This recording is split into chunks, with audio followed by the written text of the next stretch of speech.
Ooh. That's a little louder.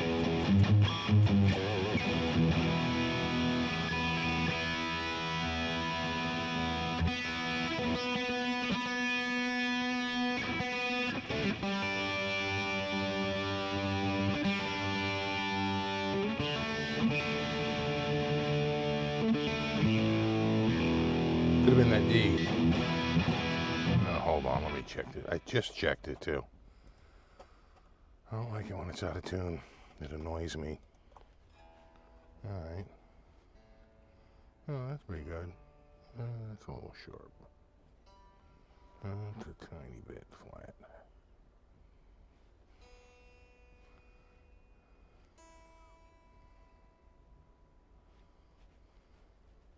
How's that? There you go.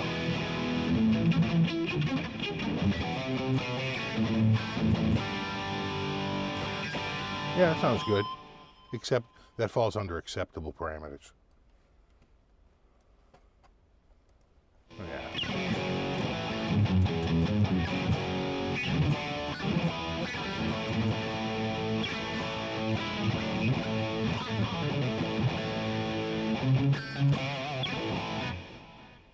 Yeah, I think we're live. Because it's asking me to run an ad.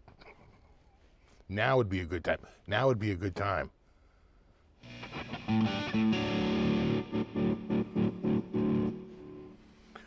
Who do we got? We got Christopher, Strat CPO. We got Tim, Curtis, Trolls, Larry, Yeti Matsi, Matt, Frank C. Ian and Indy, Scrap Dog, Metal Maniac. I know I saw that Celtics. I have to tape it because I can watch the whole thing in about an hour. You know, I always have to DVR it and because I can skip 30 seconds ahead, and man, I'm just skipping nonstop. The amount of freaking advertising in sports is just like through the roof. So it was nice to see though.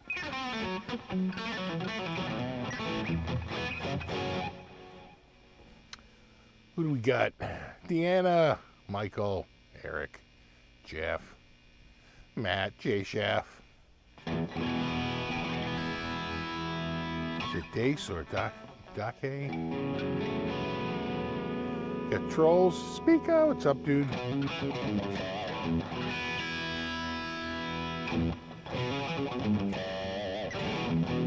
Okay, when's not a good time to run an ad? Like, it would be a great time to like run an ad, like right now.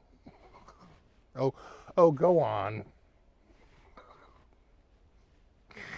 I have to deal with.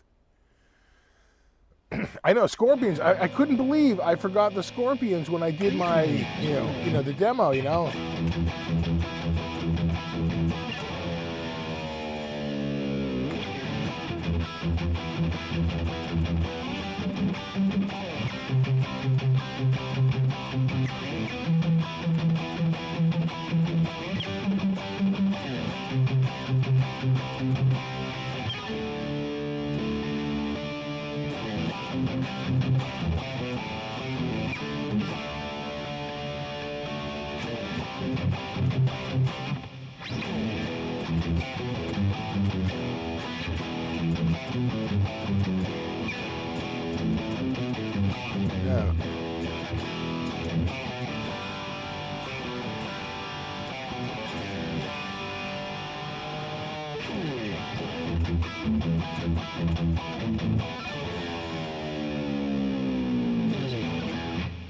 Like one of the few guys that he had a Floyd Rose on his, didn't he? You know? I feel like he did.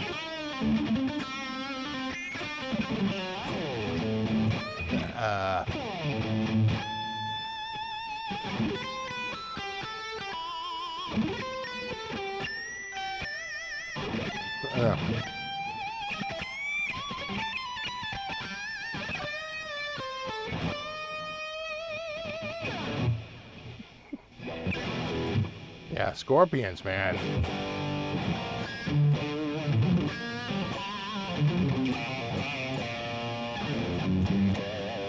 That same Michael and Jeff and Matt. Overlord. keyboard. And all the, and the rest. We got Eric.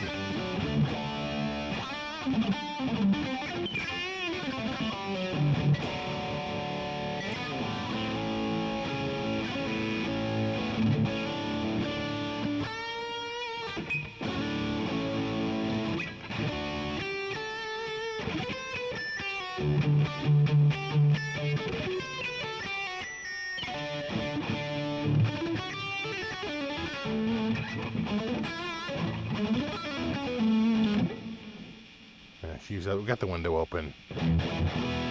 We got cats in the window.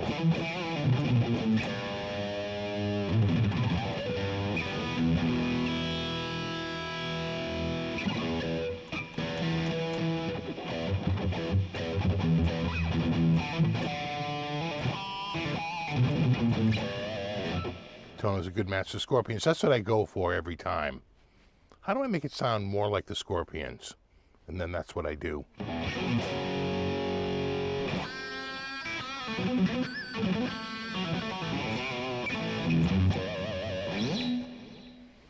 What's up, Vinny and NJ?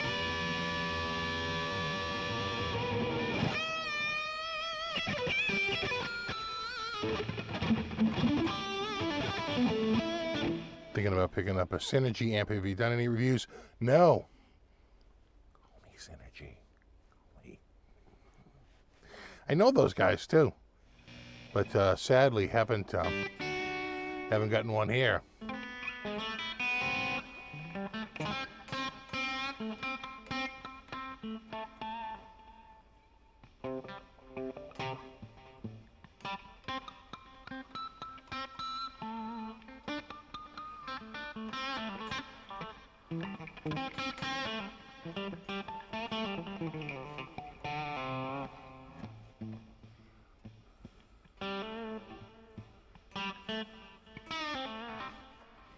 Let's see, for you listeners, THU V2 is on sale till tomorrow.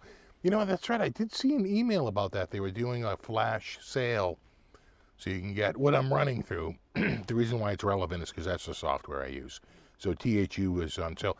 You should never really pay full price, because there's really no reason to, because it goes on sale like so much. You know, it's one of those things that, you know, if you just wait even, it's usually not even more than a few weeks, let alone months. It's like, but definitely like 3 or 4 times a year, the thing goes on like super sale. So you want to, that's the time to buy it.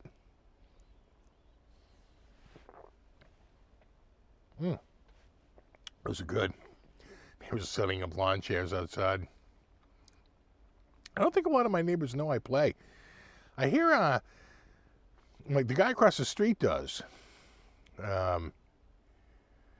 But they probably see me with the guitars all the time because I'm forever carrying them out to the car, you know, to drop them off at UPS to ship them back, you know, when I get the weekly stuff. I just shipped back the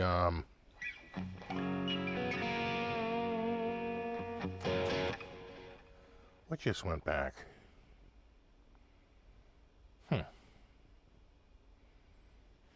The Nick Johnson. I think that was the last one.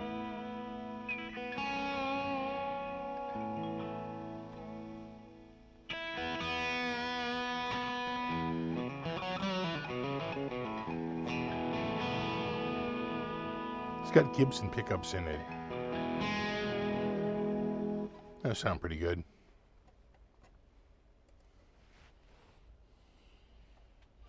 You like big guitars? Like a guitar that could be used as a weapon if needed.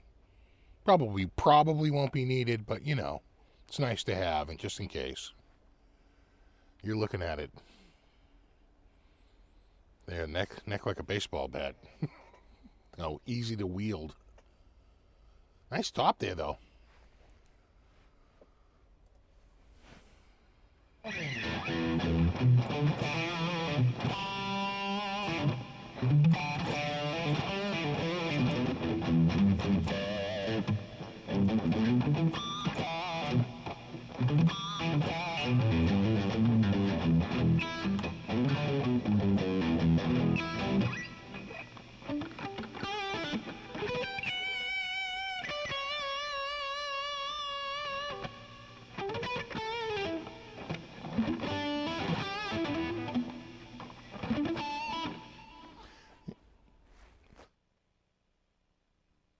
Nick Johnson is playing with Mastodon. Really?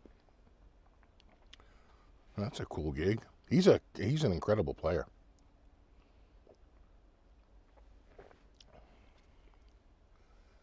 Am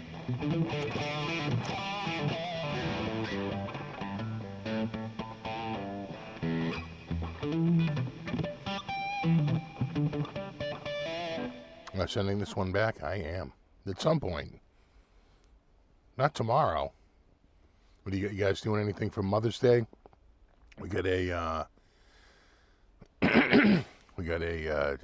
another buffet. Same one we went to for Easter. So we'll go there and have some. They have a bunch of carving stations, and it's a mix of like breakfast and lunch. So should be good. Omelet station, waffle station. So should be interesting.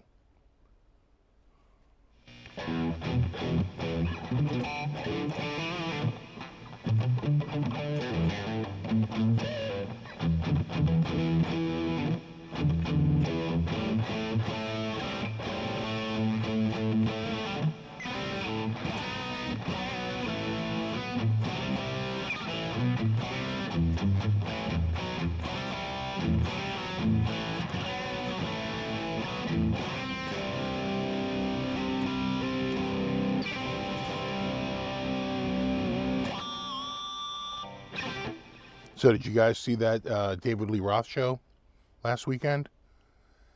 So Roth does a show. There's a link in the description for one of the best audio examples of the show. This guy, the link that I have down there. But it's not the whole show. It's just a handful of songs. But I thought it was really good audio. And once you watch that, you'll get recommended a bunch more. Because that's how YouTube works. And anyway, he's out with this band. I guess the guitar player played in a Van Halen tribute band for years, so he knows the material inside and out. And he's got these 4 backup singers. And to do all the backup harmonies, which make it sound more like real Van Halen. And between that and just a kick-ass band, between the top-notch guitar playing, the backup singers, and unlike a lot of his performances, he's really sucked in the last 20 years. 30 years? Last time I've heard him sound decent was on the Howard Stern show in like the early 90s. And he adopted this crazy, like, screechy scream. It's like, dude, what are you doing? That's not singing. You can't. You're trying to sing this line. Just sing what's on the record.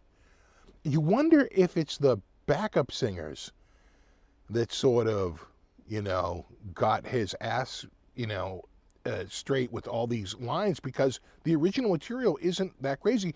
And he was never hitting the lines. He was out there rambling in free time over, Van Halen all the time. It was maddening because it seemed like the audience knew the songs better than friggin' Dave did. And as a viewer, you're watching the guy butcher these songs, and you're like, come on. Can you be a goddamn pro? So it was refreshing to see him come out last weekend. This is about as pro as I've seen Dave in literally 30 years. He comes out, he hits the timing, right? For the most part, it's still Dave, right? But he hits the timing. He doesn't scream like he's been doing. He leaves that to the backup singers to sort of fill in and say, oh my God, he sounded good. I couldn't believe it. I go, I can't believe what I'm seeing. Like, has David Lee Roth actually gotten better? Is this like even possible? Now, I heard that he might have been taking some vocal lessons. Maybe it's the backup singers that got him in shape. I don't know. I also heard maybe he quit smoking. He was a smoker for years. That will free your voice up, because the smoking will make your vocal cords very leathery, right? And so the most famous guy to quit smoking and suddenly get a much better voice was Bono. He was a smoker. He quit smoking. He said, about a year later, I realized, oh my God, it's so much easier to sing.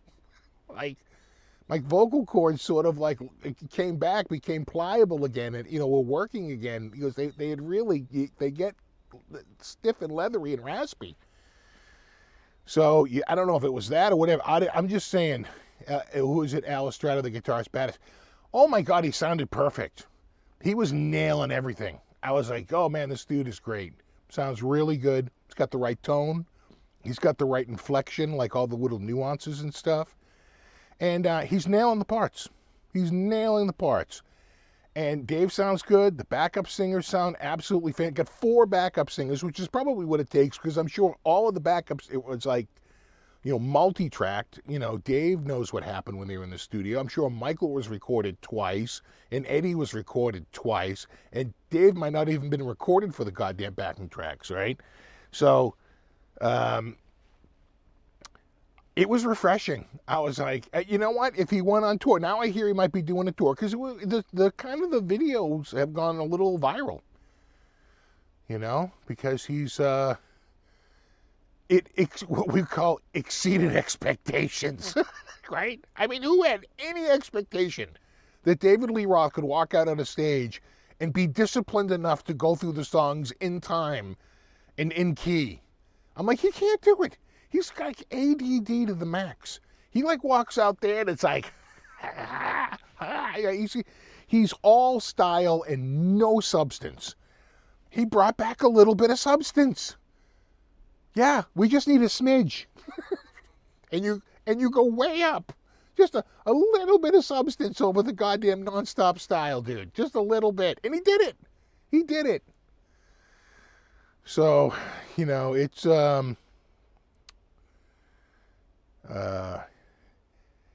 it's refreshing. I hope he's 70, right? I hope he I hope he goes on tour. I would absolutely go and see him if he's got that same band with the backup. Just keep that same lineup. Go touring with that. I think they only have one other stop on right now, and I think that's in October. So usually Dave likes to tour in the summer because he doesn't want to have to deal with cold venues and delayed shows because of snow and stuff like that. He's usually pretty much a summer guy. So we'll see. We'll see if he does a tour. I mean, where's he going to play if he comes around here? Where's Roth going to play? TD Garden? No way. No. Maybe Worcester? You think he could fill Worcester? Maybe. Worcester's a little smaller than the Garden. But I'm thinking it might be more like MGM or Roadrunner. Right? 3,000, 3,500 seater. Is Roth going to pull in really any more than that? You think could he sell out the DCU Center? I don't know that he could now. It's an aging crowd. Maybe if it's getting good that performance last weekend is pretty much getting universally like high marks. Like, wow, I can't believe this is this good. Right? I came here to watch a train wreck, and you know what? I actually wound up enjoying it. It actually sounded pretty good, right? So we'll see. Yeah, you think DLR can get DCU? DCU's 12,000, and what's TD? I think TD is 18,000, or is it 22,000? I don't know what they can fit into the TD Garden. So yeah, probably DCU Center. He could probably get 12,000, right? Is he going to have to go to like, because MGM is, I think, 3,500, and I think Roadrunner is 3,000.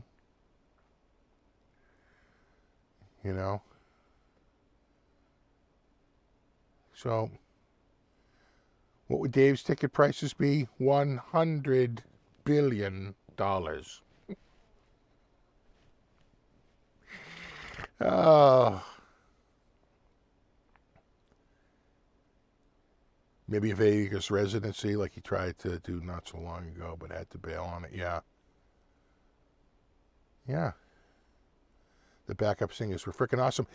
Dude, it punched up the sound of the whole thing. It really did.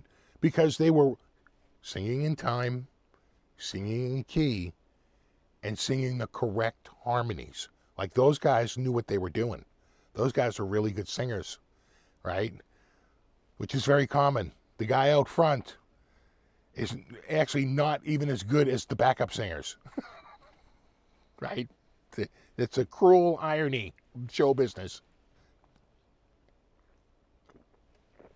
Oh, so good.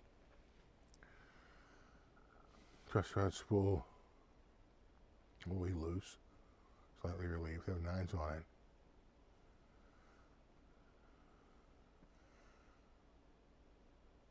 If it's out and all the way loose, so it's got no pressure on the truss rod, and it's slightly relieved, and you have 9s on it. If you go to 10s, you could definitely go to 10s, but it might pull it forward a little bit, especially over a few weeks. You might come back and go, oh my God, my action is really high. Just tighten that truss rod down a little bit. You're going to notice it bowed forward a little bit. The worst is when you've got a little hump or it's completely straight. This has happened to me, and your truss rod is completely loose. It's like nothing you can do. The best you can do is you could put 10s, all right, if you have 9s, put 10s, something a little stronger on it. But what I usually do is like put it on a table or on a shelf face down with the neck hanging off, and just let gravity tug on the end of that neck for a week. Then you pick it up. You're like, oh, now the neck is going really forward, and you can crank it right back with the truss rod. But if the truss rod is completely loose and you're bent back and you've got strings on it, there's really nothing you can do other than increase the tension on the face. I find just turning it upside down and let gravity do its work, best solution. It's the natural way to fix the neck.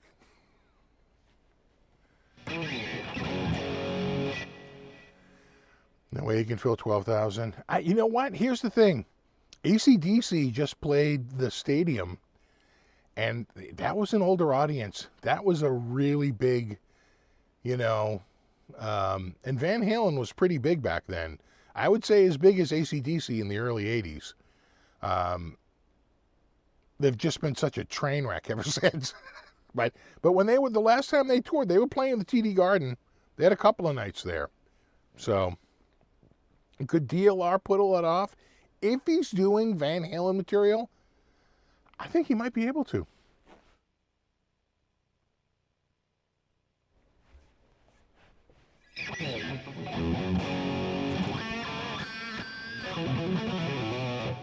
I know, 5 shows in, what's he going to sound like? It's tough to know. Other than,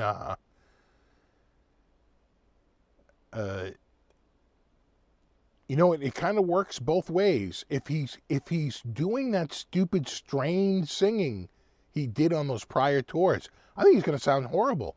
He was way more disciplined, singing much lower notes and just trying to hit the actual note. I was shocked. I'm like, what the hell happened to you, man? They finally got some Ritalin in them. AC/DC is still a band. Well, 2 of the guys.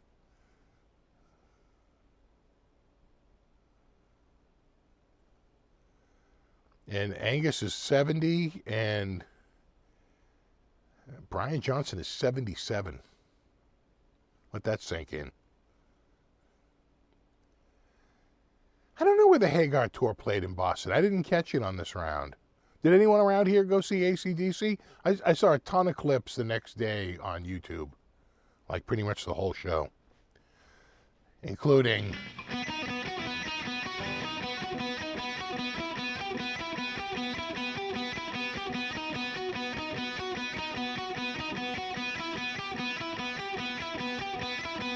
It was like, whoa, that's a little slow.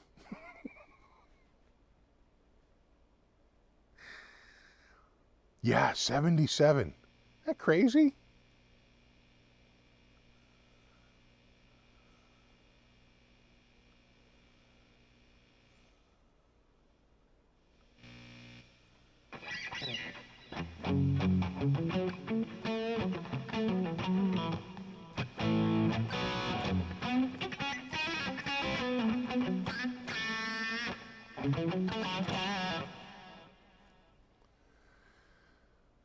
So friends went to AC/DC. I avoid giant venues. Oh, same here.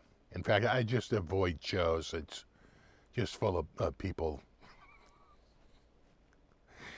You know.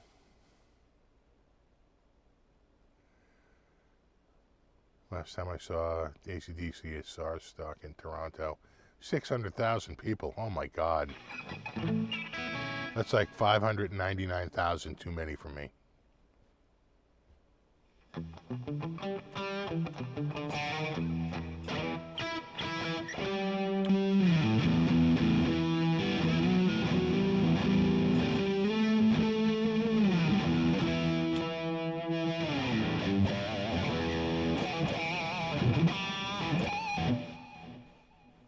I don't know. I don't think Dave should go into retirement. I think if he's sounding like that, I say, keep going. Why not? You know what? Go out on a good note. Go out on a high note. Right now, right? The lasting memory of you is going to be this pretty poor performer out there. Just go out, do the songs justice. Right before the Steel Wheels tour, the Rolling Stones were out promoting the tour, the new album, that Steel Wheels new album, and the Steel Wheels tour.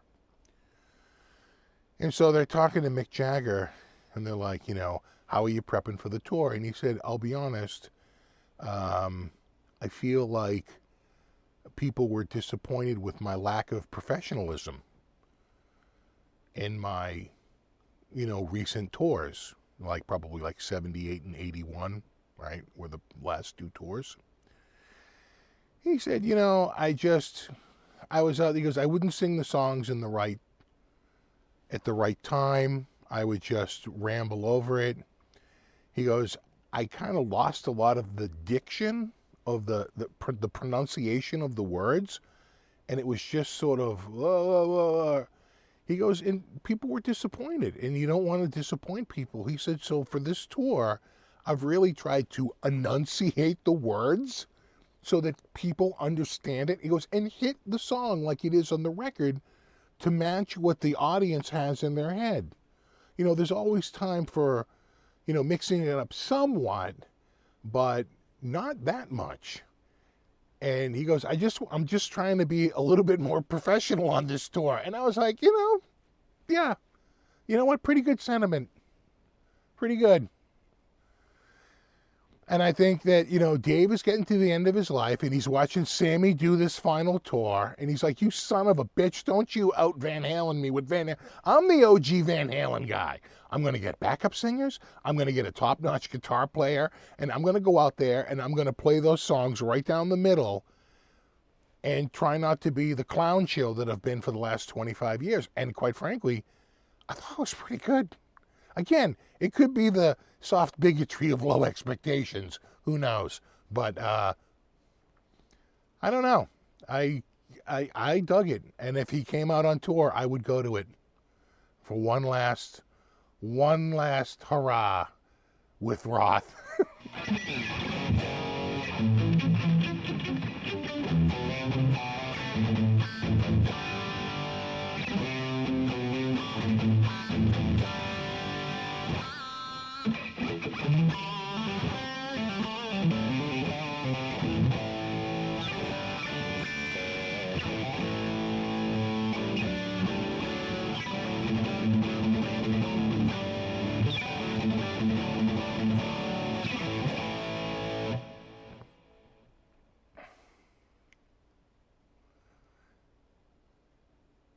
Nothing worse than seeing a band live and the lead singer is just up there mumbling. Exactly. And they don't hit the notes right. I guess I knew some people that would go and see Van Morrison. They're big Van Morrison fans. And they said he never sang the songs like the record, ever. He was always going ahead, going behind, singing it in a different tempo, He goes, when we saw, he did Moonlight, he goes, he did it so fast. They're like, I couldn't believe he was doing the song that way. I was like, oh, I guess this is Moonlight. You know, so some singers do that. They mess with the song. I think the audiences they'll go along with it to a point, but I think if you never sing the song just straight, it's annoying. It gets frustrating. It's like, really? Can you be a pro? Can you be a professional and go out there and just do your job? It's not a frickin' intergalactic kegger.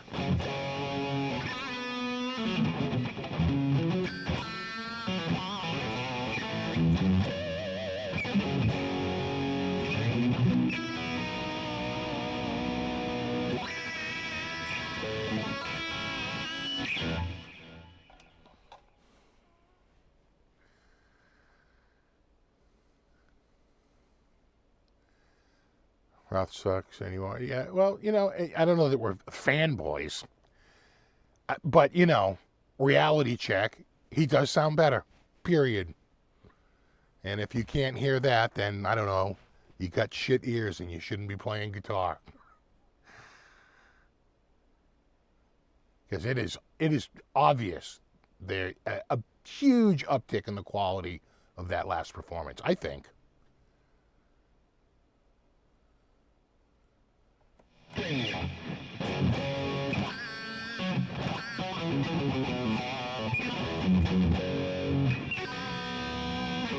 little improv is okay, but making it recognizable. Exactly. And you know, can you play the songs people know? That's the other thing.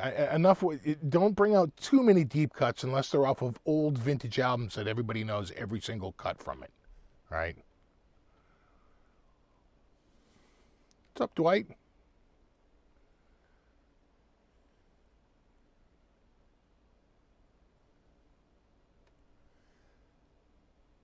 The singer for Foreigner, Kelly, left on a good note. Kelly did it right. SARS last tour, yeah. You know, those are hard songs to sing. They're in a high key, they're in a high register. And those are tough songs to sing. Really tough. Why all the background singers? Because I think that's what they had on the record. If you listen to the record, it really is that many harmonies. And so live, you wonder, and it was always sort of guessed that they might have had another singer under the stage with headphones on and a microphone, just listening along and singing another harmony part to make it sound bigger. They didn't do backing tracks. They just would have another singer under the stage. It's a rumor. Who knows if it's true? But, you know, I think that if you want to make it sound like the record, you probably do need the 4 singers. There probably is 4 singer backing tracks. You know, so. Exactly. No karate tricks, dude. Exactly. They have their big coming out party, right, for their when they got back together again on Kimmel. He goes out there.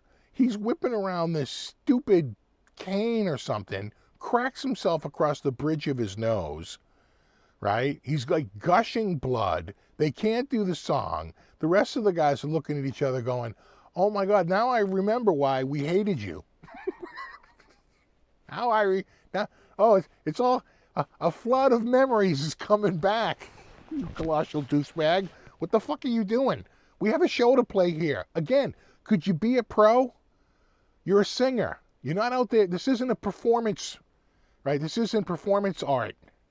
We're out here to sing. Can you just do your job?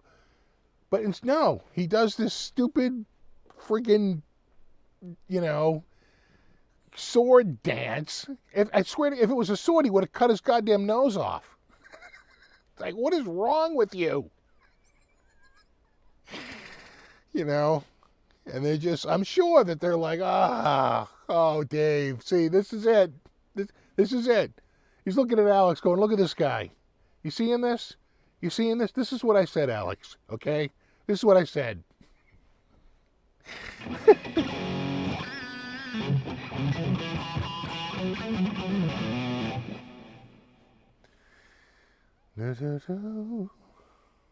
I thought Chris Robinson sounded good. He just did a show with Phil X And I thought he sounded real good. You know? He did still sing the song. They had to get the footage for the show. Yeah, he had to go to like the medic. They stopped the nosebleed and, you know, taped him up, stuck him back out there to do the tune. Oh, Dave. Oh, Dave.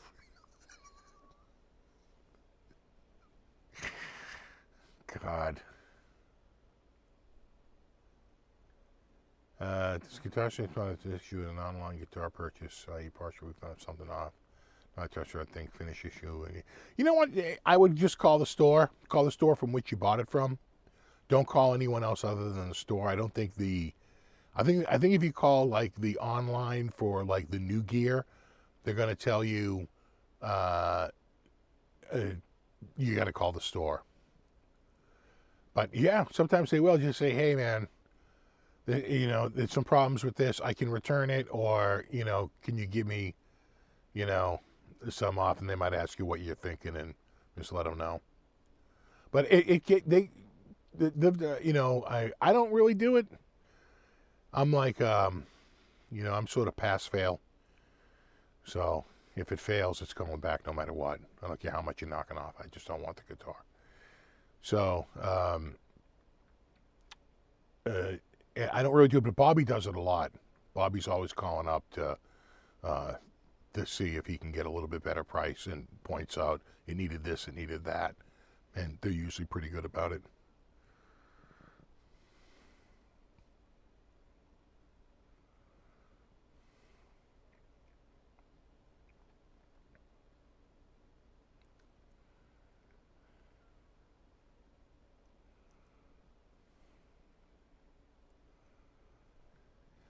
I don't think did I play a Deluxe 1000T here? I don't think I've had one here. I can look into getting one here though. It's called an LTD Deluxe 1000T. Hold on, I got a pen right here. Let me just write this on a little piece of. Do I have a pen? I can just put it in my phone.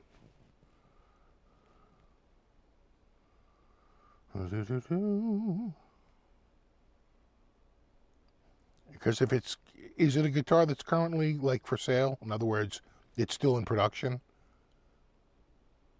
Because if it is, I can probably get it. They are an LTD dealer. Now where was it? Did you go off screen here? Hold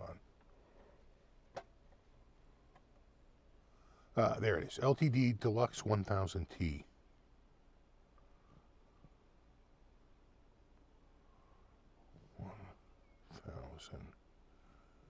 T.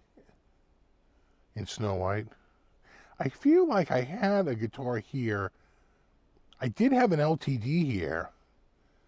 I could have sworn it was Snow White, so maybe I have. If that was the one from last summer. I don't think it was, though. I'd have to go back and look. That actually had a pretty big neck on it. It had the Fishmans, though, I'm pretty sure. Or maybe it had EMGs. I'd have to look back and look at that. That was one of the first ones. We're coming up on 52. We're coming up on the year, the 1 year anniversary. Happy anniversary. It's actually a little bit past it because I took the 4 weeks off in the winter between, I think, December 16th and January 13th. So.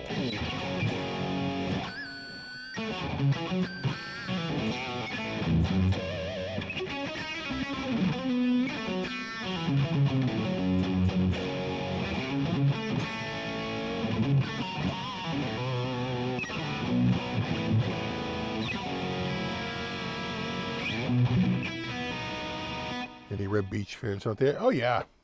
You know, Reb was really good with the tapping. Kind of like Steve Lynch and Jennifer Batten. That whole group had the tapping down. Without a doubt.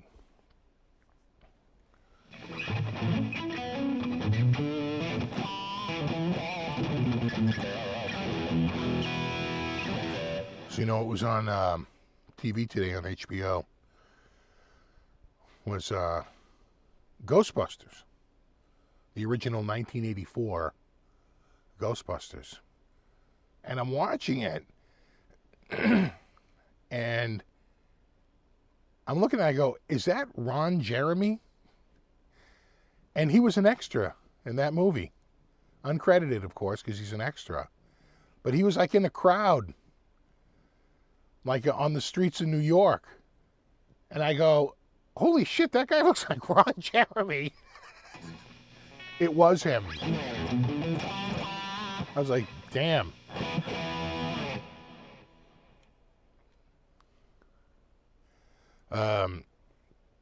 I got a new pedal here. Just showed up. You'll teleport. Hold on. Let me get teleport cam on. Right there. It's by my friend Mike Palmisano, Guitar Gate. He put it together. Hold on. I had to change to this strap because it doesn't grip my shoulder as well. Yeah, right there.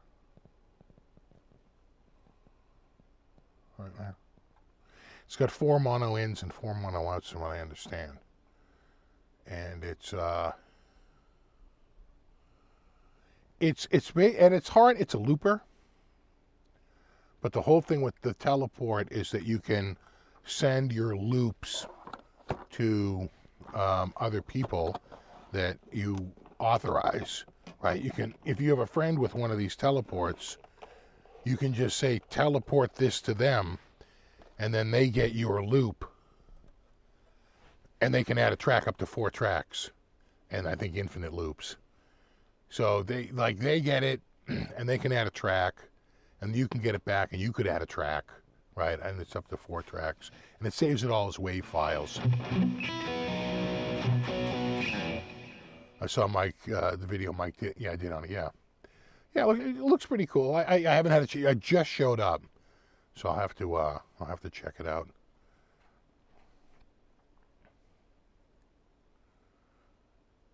Any chance to get the Cat Butt song from a couple weeks ago? I forget that song. Oh, there's Cat Butt right there. Big old stretch. What are you doing? Oh. Where is she? Huh? Flopped right over.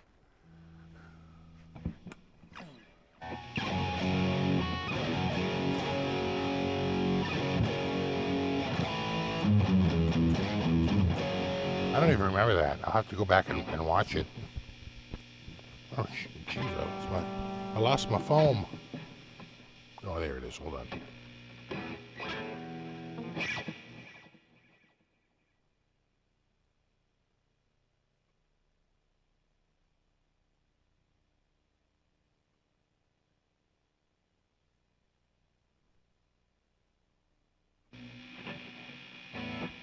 Is it me or does this guitar have like a grounding?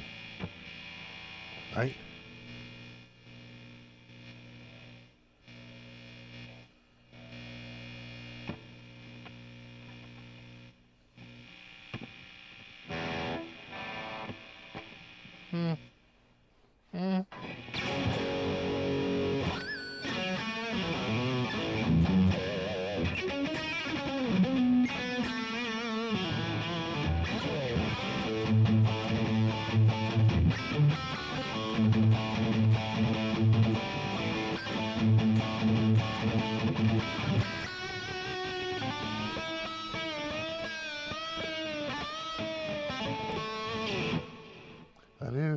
Yeah, I think so, right? How it feels like it's got a shielding issue, or maybe a grounding issue. Got to remember that these are all open box, so it could have been returned for that. I've had 2 guitars so far that showed up with a pickup not working. You know, both of them the same, the bridge pickup. 2 completely different, completely unrelated brands. And both had, the bridge pickup just didn't make sound. So I just quietly send those back. You know. So Zach says the H3 1000 FR white LTD is what I think. I think you're right. That does sound right. The H3. That sounds right.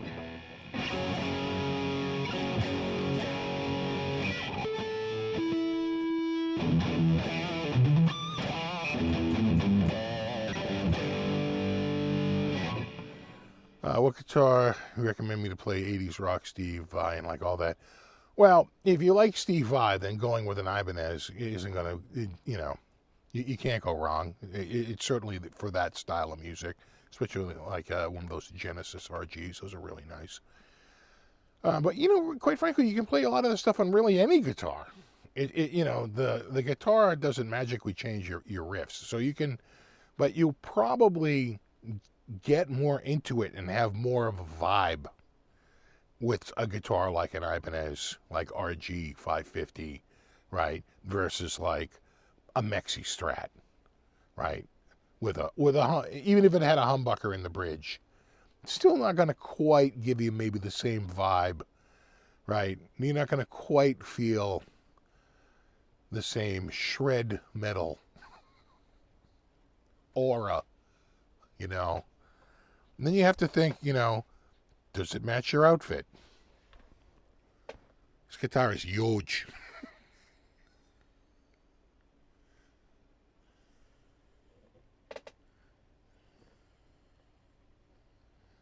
Beautiful top, though.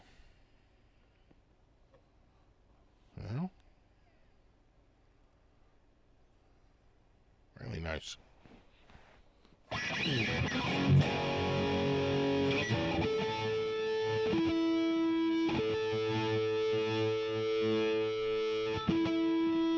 Yeah, just get a Hydra.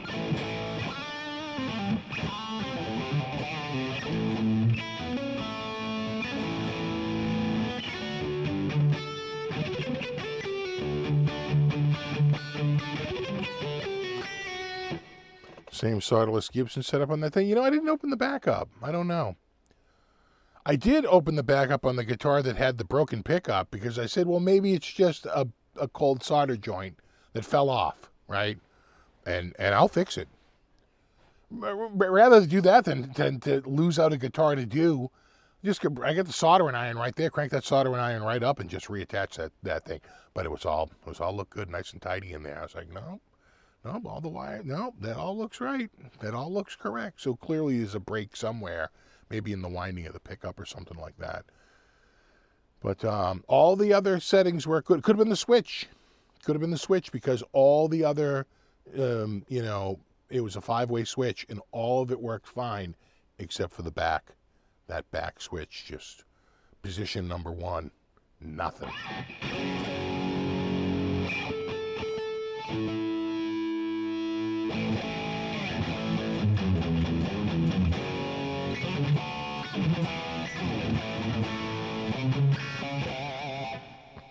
How about a MIDI guitar? I owned a MIDI guitar in the 80s. They're cool. Back then the tracking was so terrible, though. It was kind of a waste. The tracking is infinitely better now.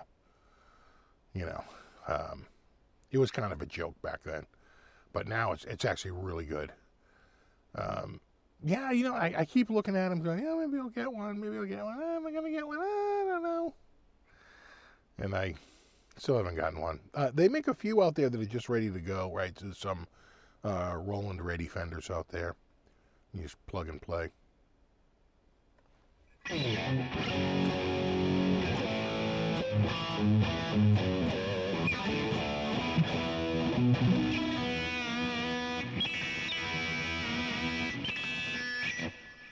I don't know. They say it's a spaceship at the 12th fret.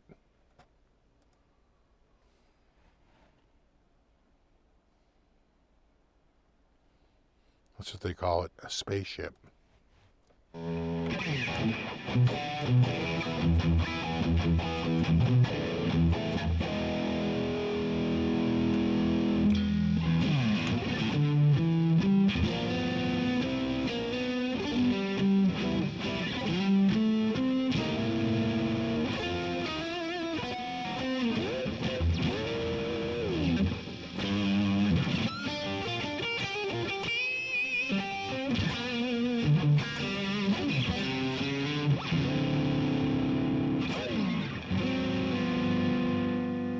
saying if Stevie was alive today,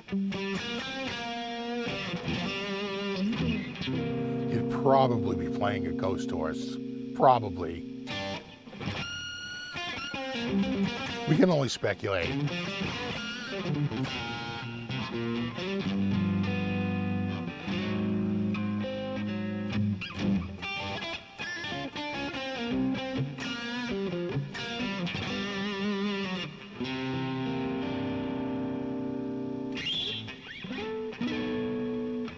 Can't do Cheap Trick. Cheap Trick gets flagged. Yeah, Rick Nielsen is pretty bad about that. Can't do any Cheap Trick stuff. They nail you. Every time I play Cheap Trick, I get a copyright. It seems like you're playing a cover song. I don't play the melody. I'm just playing the chords. Yeah, it's a cover.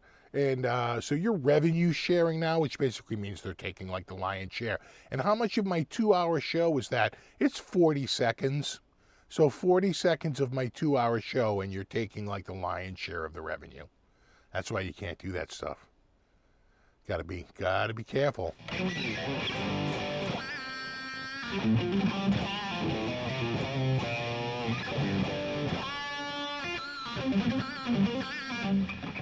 Yeah, exactly. You know why? Ogre Lord makes a good point. He would probably be playing it because Jimi Hendrix would be playing one, and he'd just be influenced by that. He'd be saying, oh yeah, they're all doing, this is the new look for blues in 2025.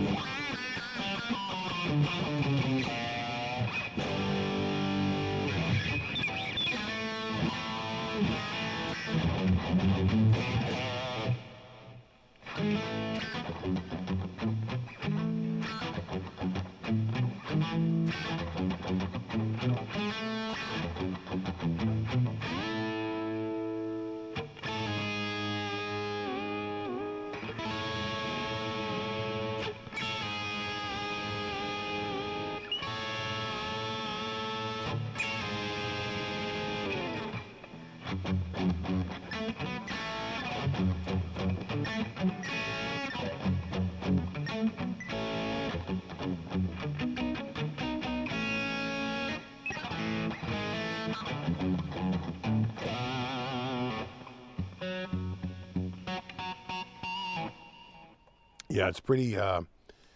Cheap Trick is one of the worst for saying cover song. Oh my God! So I'm supposed to. I was just looking through. I'm gonna send the Vola Jay-Z Fro back to them. That was a loaner. I was trying to look through and pick out another one, but I may have already. I know they're going to change a few more guitars like later this year in the lineup, but I may have demoed all of them at this point. I've had quite a few come through. Ooh. Hold on there. This guitar is huge. All right, let's go right there. Oh God, I hate it when I gotta go to like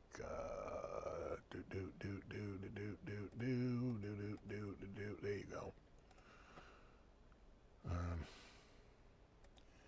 I think it was an Oz. Had the TNC, done the ROA MC. I got the RVMC right next to me here, and the TNC. We've done those. That's a 7. I don't do 7. Is that a 7-string? Oh, yeah, that's a 6-string. I normally don't. I won't do 7 strings. I get like that's a 7. No 7s. I did this one. I already did the Keen Machine. Did a video on that. That's a 7-string. That's not a 7-string. That's a cool one right there. Yeah. Sold out though. He probably doesn't have it in stock. What else? Oh yeah. That also sold out. So maybe. Did I ever do it? I don't think I did one of these. Maybe get a Le Mans. What's this? This is the the Josh Allen model, right? Yeah.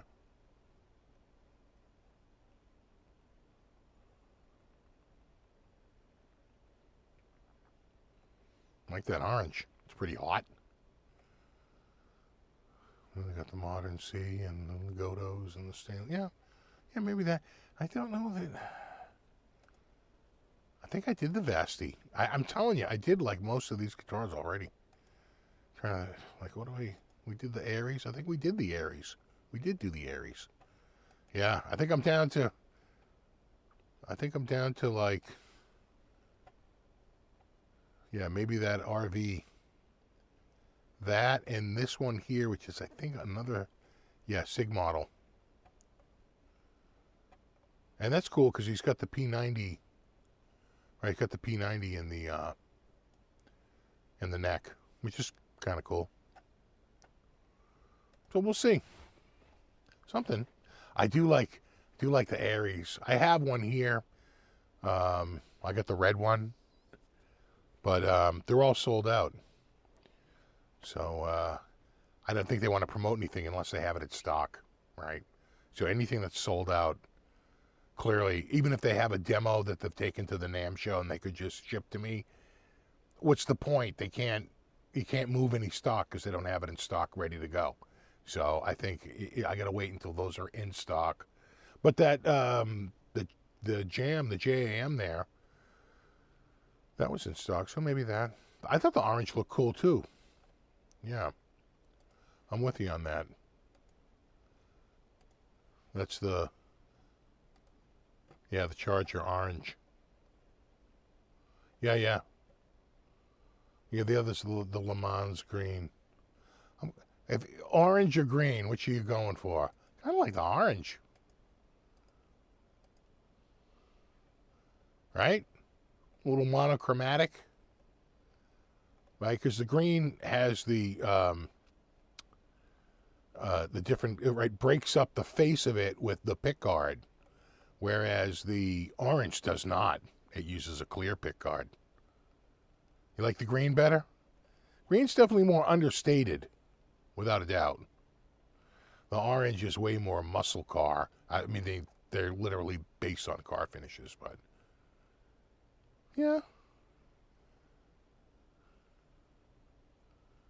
Look pretty good. A lot of glowing reviews. They make good stuff. Stainless steel frets, roasted body. I kind of do like that orange one. I'm just saying. People are talking. People are out. People are talking. Stand of the Fire and Ice. Yeah. Their pickups are awesome. Yeah. Handmade in Japan. And the custom series.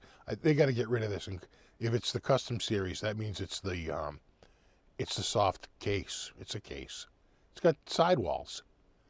So they do make a guitar with a gig bag, but it's not this one. That's definitely a soft case. A little bit nicer than the bag. The bag would come with something like this, a guitar that's like $859. You know. They gonna do any other colors with rosewood? I know. I think only the RF is only on one of these. Yeah, these are all the rest are maple. I love my Cobra Blue. I actually play this guitar a lot. Kind of my main go-to. It could be just that it's close, but still, I could swap that at that position with any other guitar. I tend to keep that one there. It's just, you know what, the Floyd Rose gets a little too much, especially if you're trying to tune to something. So I just like the regular tuning, you know, for a little jam guitar. This one right here, that's what I mainly jam around on. Well, when I'm over here. Over there, it's the Ovation. Cobras! Cobras! Oh, the best ever. What's going on? Night terrors, ma'am. Cobras. They're the best.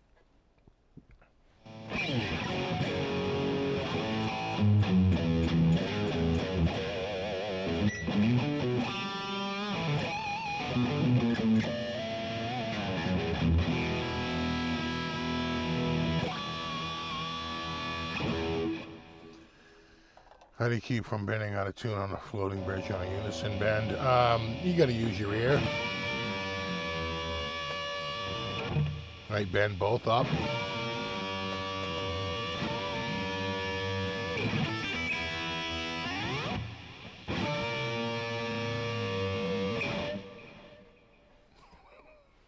Got to use your ear balls. Focusrite Gen 2 went bad. Oh no, going with the Focusrite 2i2 Gen 4. Yeah. I like Focusrite. I'm pretty much been sticking with them. They've been workhorses for me.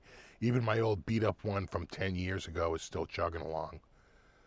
Like this thing. This is from 2000, Christmas 2000. So let's just say a while ago. Might have been Christmas 1999, but I think it was Christmas 2000.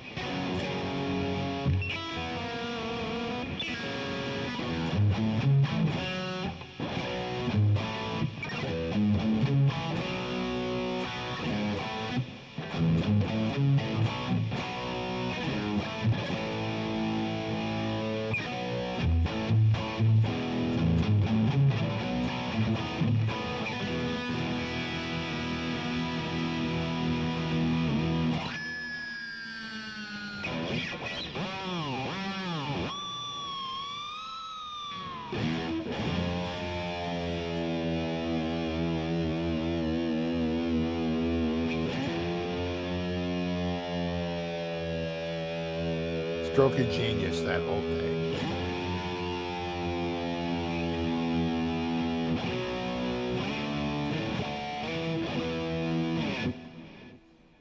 Beautiful. It's got an Axe-IO solo. Kind of blown away by its ability. Yeah, you know, the tech's getting good.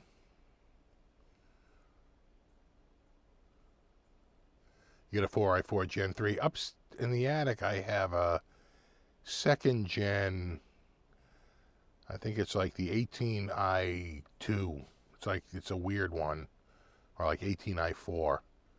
This is the 18i20. So this is their biggest one. And this is third gen.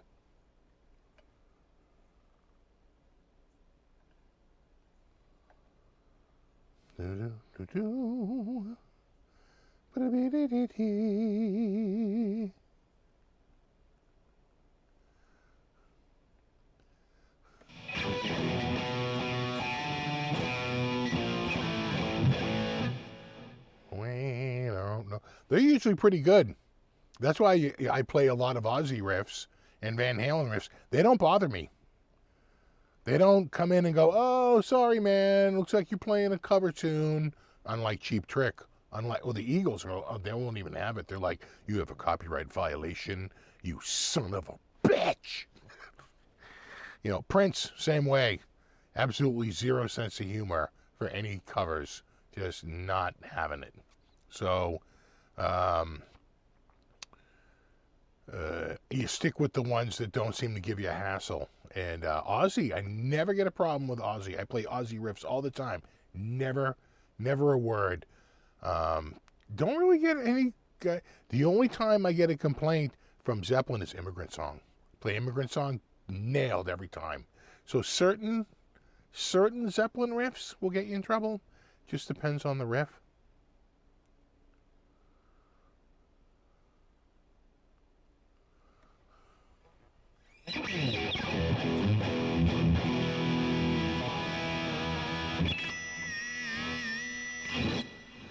I have a 7 Brews coffee in Boston. I don't think I've heard of 7 Brews. No. Speaking of coffee, so we've been going to Costco for, 20 years now, and we always get our coffee from Costco. And for the last 3 years, pretty much ever since the end of the pandemic, they got rid of those. They've had a new thing like a Kirkland French roast blend that they have. They had a different one years earlier, but this is a whole new thing, Kirkland. And anyway, we've been getting it now for a good 3 years, and it's been $12.99 until this week. And we get coffee beans every couple of weeks. I mean, we're forever going and buying another bag of coffee. Sometimes we buy 2 bags at a time. This week we went in there, they were $17.99. Went from $12.99 to $17.99 for that bag of coffee. And don't think you're producing coffee in the United States anytime soon. We literally have 0 places where it can grow. So, yeah, that kind of sucked. Oh, and the Hisense TVs that were just announced, the 65-inch U8Q, right? Last year was the U8N, right? The year before that, it was the U8K, right? So it's the new one, the latest one. It's the U8Q. And last year's TV was, for the most part, like, for the 65-inch, $10.99, you know, at regular price, and then like maybe $9.99 on a sale, and maybe $8.99 on super sale, right? This year, they just came out, like literally in the last like week or two, the 65 inches, $21.99. Yikes. Oh, huh. I went for the new Hisense. Oh, shit. So, yeah, I think you're starting to see the prices happen.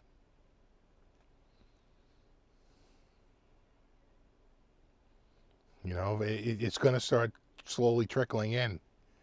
So we'll see. It could be just that they just came out and they're trying to maximize people that don't want to wait even a week to get the latest TV. So there's a like 0 discount. That could very well be it, right? You capitalize on first movers, people that are like literally like OCD about having like the latest TV. So you know, and then you drop the price down. So let's see where it goes in a couple of weeks. It very well could go to $14.99, or you know, even $12.99. Who knows? You know, it's all over the place. We'll see what happens.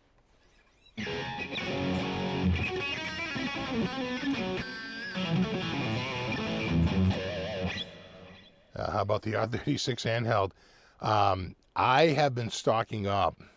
I went on a bit of a tear, and I picked up a bunch of units, and I don't know for sure, but a lot of them are now shipping from warehouses, and it seems like they were stocking up too in the warehouses out of Chicago, because I was getting a few things now that are shipped from within the U.S., and they all seem to come from Chicago.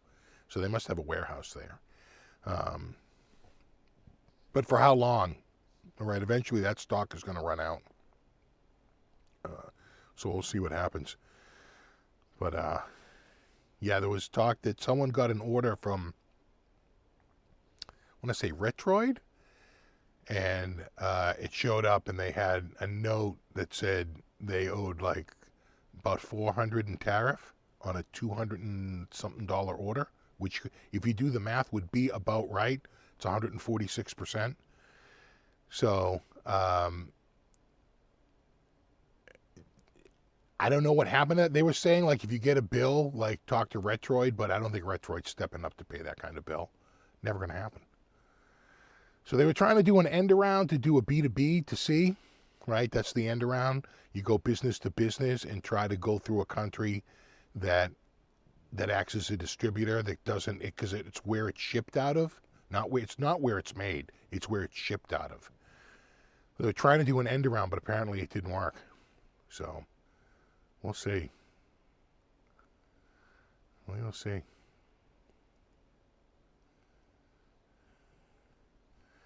Yeah, I went on a handheld bender. You're lucky, speaker, that you didn't pick that up last week, because this week, I think it was on Tuesday or Wednesday, might have been Tuesday, the first update to the operating system for it dropped since December 4th of 2024. Oh, it had been a while. And they just dropped a brand new update, a whole new series. So the last one was codenamed Firefly, right, for F, and this one is Gladiator for G. So major improvements, like all around. So much better.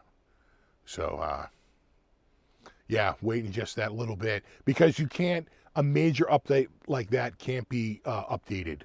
You have to wipe the whole thing out and start again. So better to just start from that. So I just I just wiped it out and started and put a whole new fresh install in there. You know. Build a guitar in America, for God's sake. They build shit tons. You ever hear of a company called Fender? Or Gibson? Or Kiesel? There's an endless list of guitars made in the United States. Do we need more?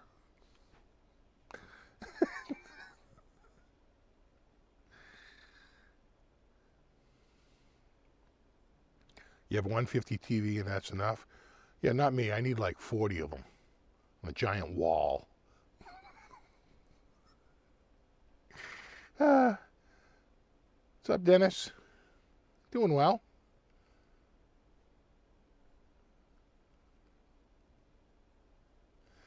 That being said, what's the current price to pay for it? Now, you got to remember that I think the lowest I paid for an R36S was $18.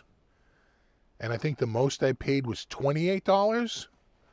But I can just look, I can look right now and tell you what they're going for. At the same place I bought them for. You know, obviously not. I think any other place is going to be just even more expensive. Yeah, R36S. 39, 3909, 3708, 4144. Depending on, hold on. There we go.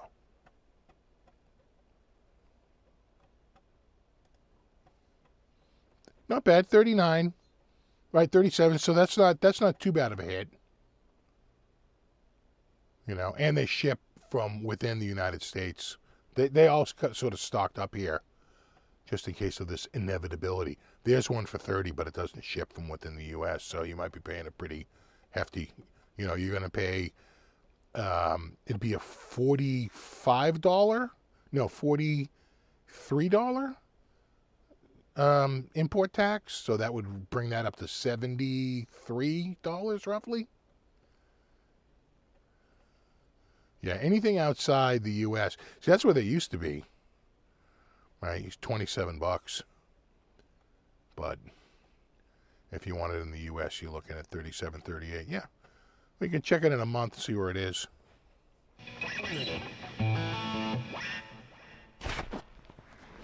R36 Max is what you'd want. That's what I just got.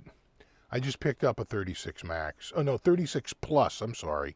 36 Plus. The one with the 720 by 720 screen. But I think it's still an RK3326. It's not really any stronger. But it does have the nicer screen. And it's... 1x1, which for vertical games, Game Boy, and Game Boy Color, it's perfect, right?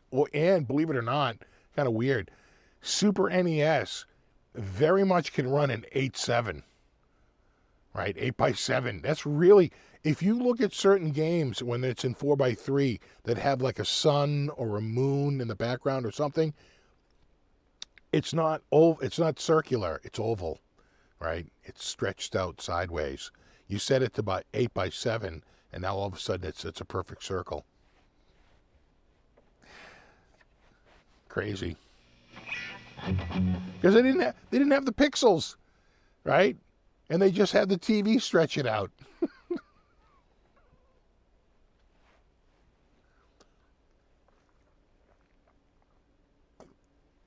Oh man, it's good.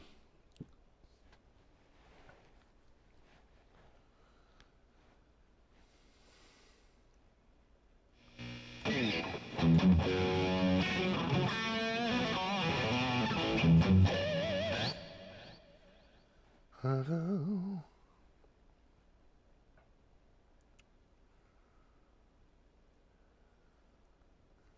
Do you really need a bigger TV? Yes. Yes. Of course.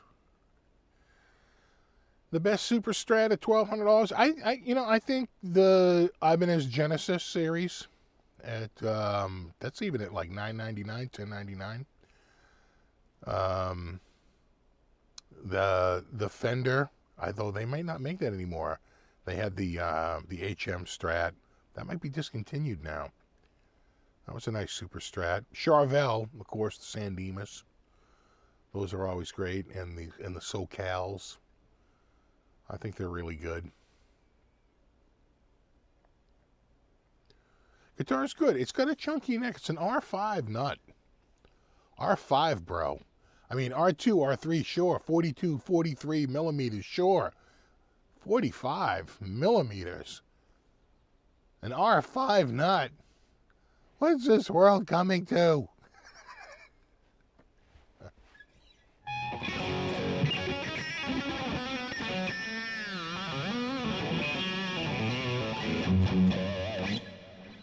Sybil and Williams told me they do shaders now. Oh, yeah. Oh, my God, yeah. And as a matter of fact, if you don't use the shader, you'll take a huge performance hit because the filters use the CPU, whereas the shaders use the GPU. So you can just do a shader overlay. As a matter of fact, they can do a shader overlay on the video preview to make it look like it has scan lines. It's actually pretty sick. But, yeah, no, it's pretty crazy. As a matter of fact, some of the shaders, and it'll bog the system down. You have to have a pretty decent power. But they will make it so that not only does it look like a CRT, but it falls off at the edge. It's got the geometry correct. There's that little bit of, vignetting that goes on at the edges where it's just ever so dark at the very, very edge. And a little bit of barrel distortion going on, plus the scan lines. It looks accurate. I'm like, damn, that looks good, because a lot of those old games don't look right at a perfect block pixelated. They look terrible, actually. You turn those shaders on, and all of a sudden, oh my God, that looks amazing, because that's what they were going through before. They were going through, Invar shadow masks and all that crap that we used to run on, regular TVs that would, give it a certain look. Between the scan lines and the, especially the Trinitrons with the, what did they have? Sort of like a, what was that? Like a Bayer outline, right? So the rows were staggered, almost like bricks, right? Not perfectly overlaid. And it would look amazing. You could get like a really nice sharp circle. So it looks pretty good. Kind of crazy you can do it. And they're tiny. Oh, you got a Trim UI brick? Oh, dude, the Trim UI brick is one of the platforms. One of the devices supported by the newly. That's for my Swedish friends. The newly Gladiator, release. On Firefly, the brick was pre-alpha, so it wasn't really supported. But now the Trim UI is completely supported. Both the brick and the Pro. What is that? The Smart Pro.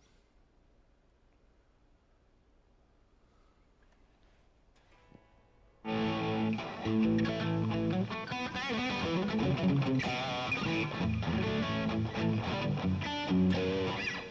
Rocknix hasn't done an update since January. They used to do something every 30 days since January, but I found the nightlies.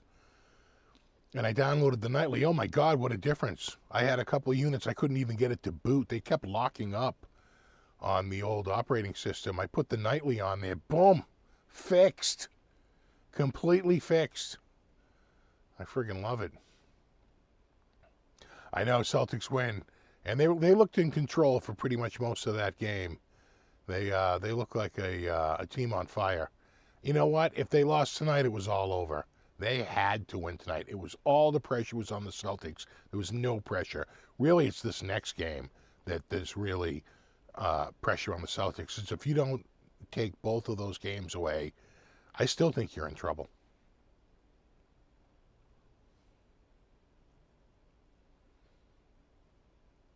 Any thoughts on the new Slash amp from Magnatone? I'm sure it's awesome. Magnatone make awesome amps. I haven't tried one out. But I'm sure, Magnatone makes really good stuff. Not cheap, but really nice sounding.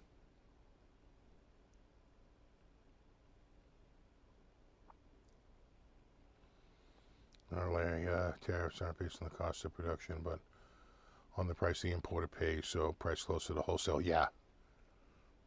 Yeah. In fact, they have to declare a value.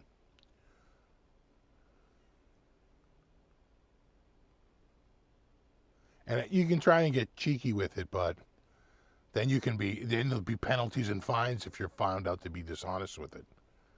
So, gotta be careful. Eric Johnson used a 12-inch radius. Yeah, I think I had one of his guitars here with the soft V-neck. It was nice. I wound up getting rid of it just because I didn't play it that much. And I said, you know what? And I had I got my Select Strat, which is so awesome. I love that guitar. And and I get that 62 reissue, which is another great guitar. So it's like, so I had I picked up that, and just, for, a lark, I threw it up on Reverb for a few hundred more than I paid just to see, because then after like all the fees and everything, I'd just about break even. Maybe I think I made $30 on the sale, from what I paid for it. But I had to put it up there, and it sold. I could not believe it. It stayed up there for a couple of weeks, and it sold. I was like, cool. Guitarist in a blowout on their Silverburst SG, $600 off. Well, that's a good deal. That's good. On a brand new SG, $600 off, sure. Fricker loves the Magnetone Slash amp. Yeah, I think it's Magnetone. I wonder if they're also with Boutique. So in other words, they're also with, I guess that would be Friedman and Tone King and Egnator and Synergy. Right? I think they're all under the same production facility.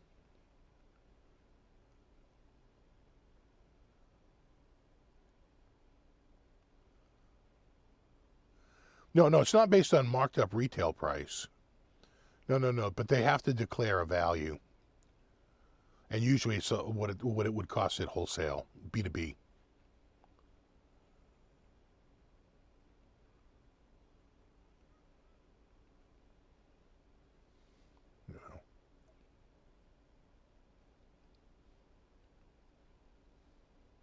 Whatever it is, it's not the free market. That's for sure.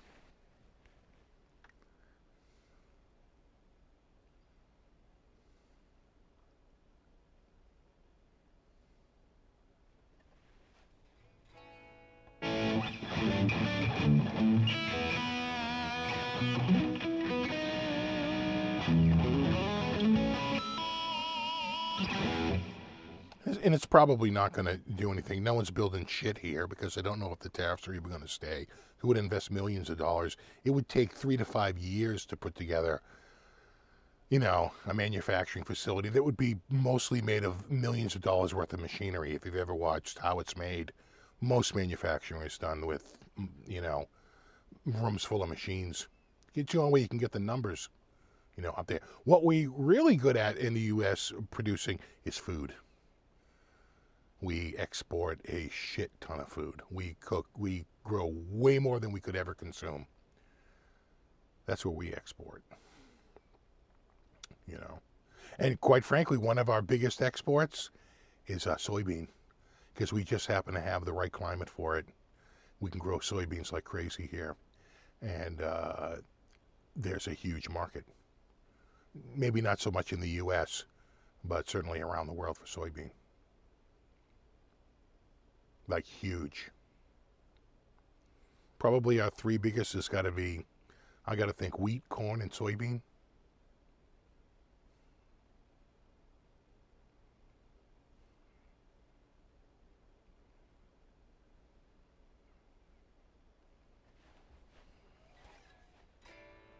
And citrus.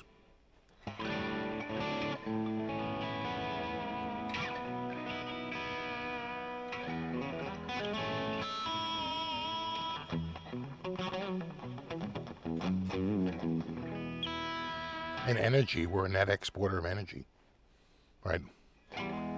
Like oil and liquid natural gas.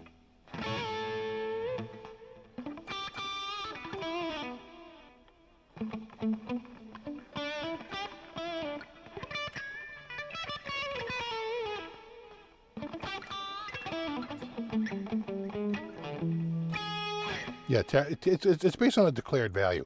You have to declare a value. I know that a while ago they used to send me stuff and they would mark it gift, but they wouldn't tolerate that because they're like, how many gifts is this guy getting? So they'd put something down there. The last few things I got, and it was a while ago, but I got from Germany. UPS hit me with a tariff. It was like $60-$70.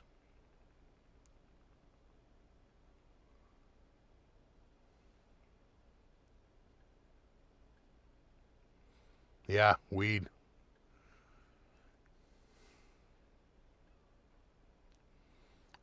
Where's the best place to learn how to use Focusrite and Reaper for the first time?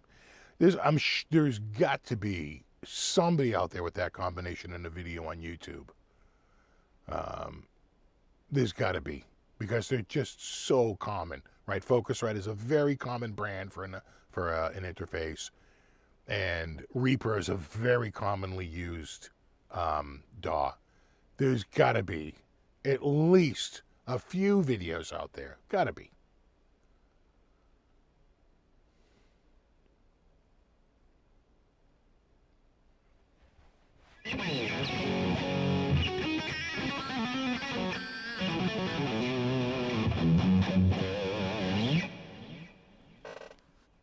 Is there a Northeast serial killer? The police say no. But who knows? This strap is cutting into my freaking neck here. That's why I like to use that leather one. But the leather one, the ends are so worn out, they wouldn't really stay, especially at the angle. And I was worried that the guitar was going to just drop. So I have one with a fresher, end on it that's, nice and grippy.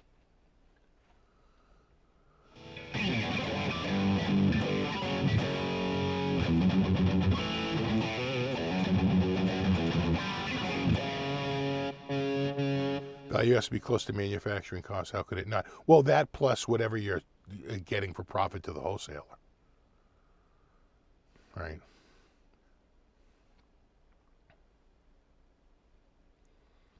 Right. So you just think about don't think about what Target sells it for. Think about what Target buys it for. That's the amount they pay in a tariff.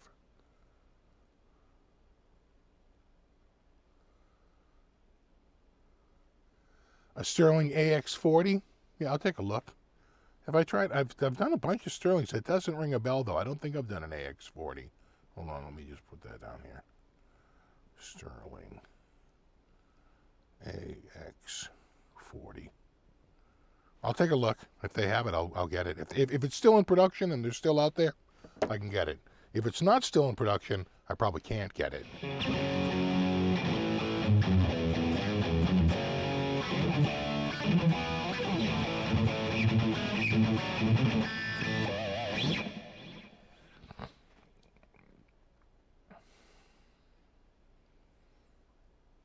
Oh yeah, no, the supplier needs a profit. So when things go out to retail, generally manufacturing costs have to be somewhere between, 10%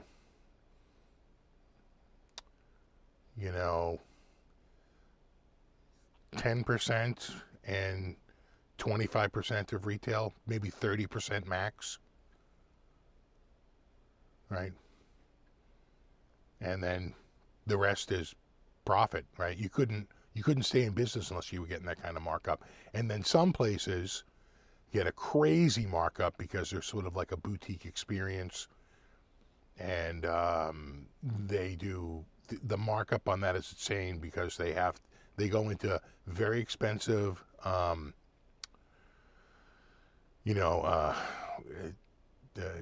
showroom space, right, at like upscale malls. And they have to get like 10x, 15x, 20x, right? Buy something for $1, sell it for $20, right? Buy something for 50 cents, sell it for $5, sell it for $10. because that's the kind of markup you need to stay in business because of the overhead. It's just incredible overhead.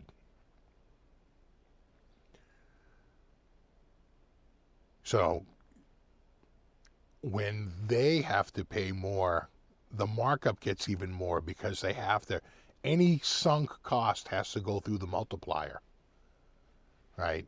I was paying 50 cents, now I'm paying $1. Now retail is going from $10 to $20, right? Because that's just the kind of markup they need to keep the lights on. Very few places like that, but some really, really like that. It really is crazy, the markup. It's insane.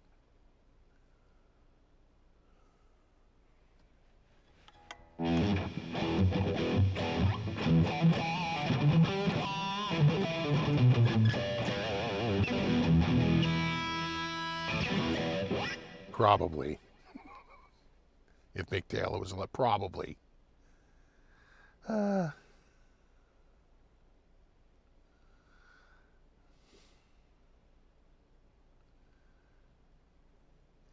I've never tried the Kramer Assault. I don't think I've tried that. I know the one you tried. Is that the one that's almost like a V, or is that the single cut one?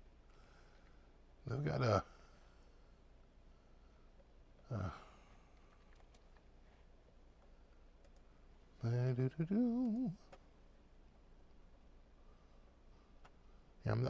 Yeah, that's the single cut. I'm thinking of the. They had a V. Yeah, right there. Little Bengal burst. Where'd you go? There you are. Yeah. I haven't tried one. They look pretty cool. Thin body though, right? You can see it's not nearly as thick as what a Les Paul would be. Right? It's a thinner body shape. More like the Studio. Right? Why, that's just a fax machine with a waffle line attached.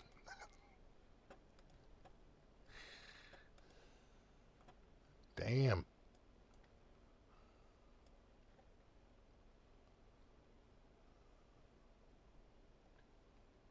Oh, yeah. Oh, sure. I could probably get one of those. They do a lot of Kramer at Zow's.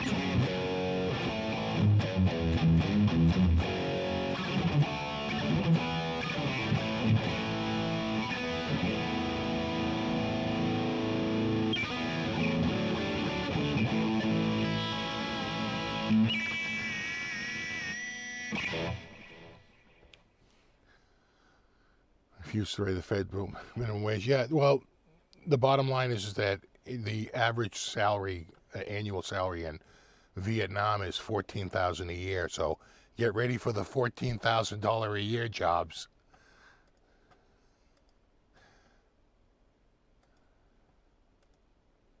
You know, is it me, or am I the only one that sees like these crazy manufacturing videos on like Facebook, and it looks like, you know, people are in sandals, you know, like whacking cast molds into ball bearings? I'm like, damn, that looks like heavy work all day.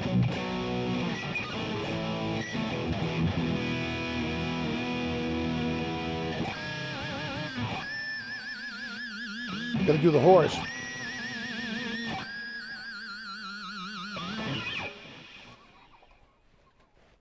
Don't you kind of, that was the Ghosthorse. Hey, what's up, Alshon? Oh, thanks, man.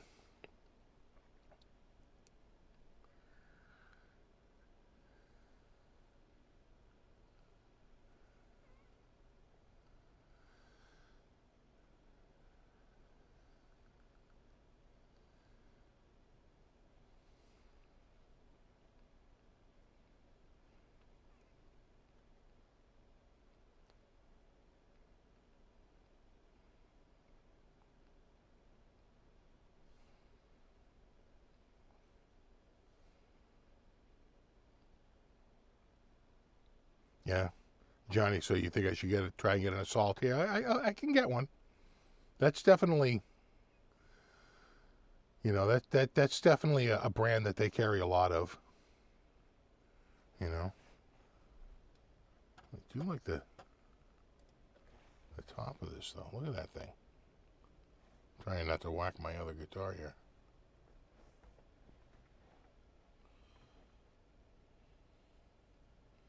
Looking pretty good. Pretty good.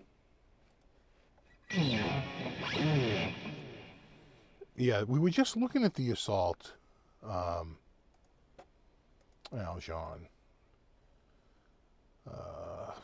Is it the Assault Plus? Is it Aljon? Is it this one? Is that the new one? Or is there another? Is there another one? I think. Oh, interesting. I think you're talking about these, maybe. Right. Oh, look at that. Oh, yeah. Beautiful. Oh, wow. Little Showmaster inlay there. Nice. A nice binding. Sure. Oh, yeah. And it looks like ebony for the fretboard. Real nice. Yeah. And then, geez, hold on. I'm not, let's go back to modern again. And this is the other one. All right. Don't you kind of have to?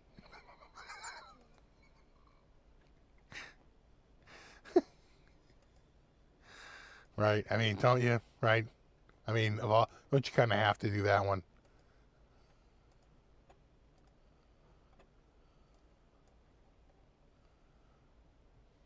Oh, yeah. Nice. Oh, yeah. Looks real good. So those are the...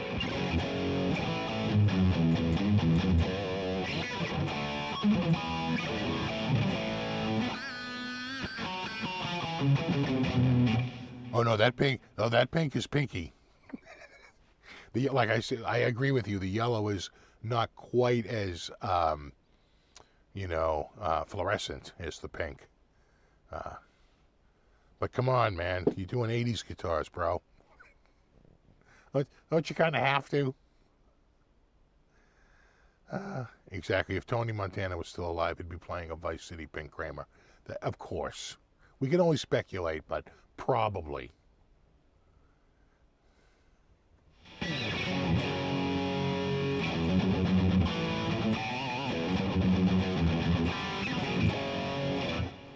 So the tariffs are doom and gloom for the most part because the market isn't nimble enough to create the jobs from it.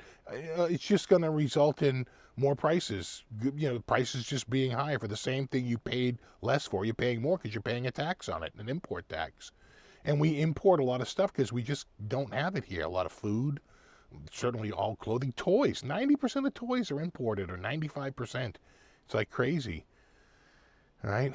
So those markets are absolutely going to be hit. They're not going to be suddenly making toys here. The market just isn't that nimble. They can't just switch that around and suddenly start doing that. So what's most likely going to happen is the next person running for office is going to run on, I will abolish the tariffs. And then if you were making a factory, you'd be like, oh my God, why am I sinking millions of dollars into this factory if the next administration is just going to come in and abolish the tariffs, right?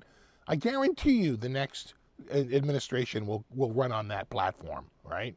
So, right, the next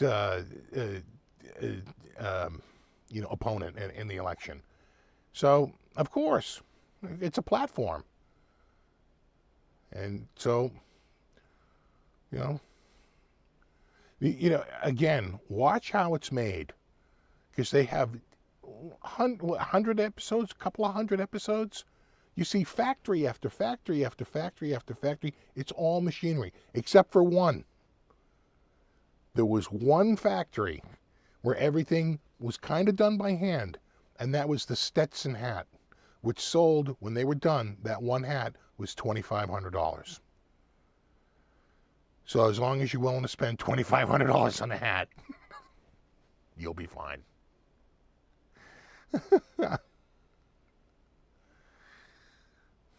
What about all the tariffs you paid? That's money under the bridge, bro.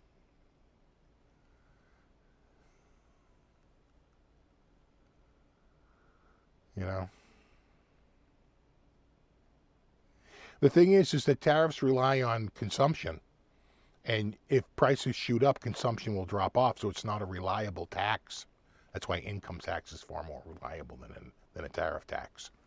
Tariff tax is based on consumption. Well, what if just people just don't consume? Right? They say, no, I'm not going to do it. It's too expensive. Don't have the money. Literally just don't have the money to do it. So you project that you're going to pull in X amount, but you just never do because people just, right, it's a voluntary tax versus an involuntary. So,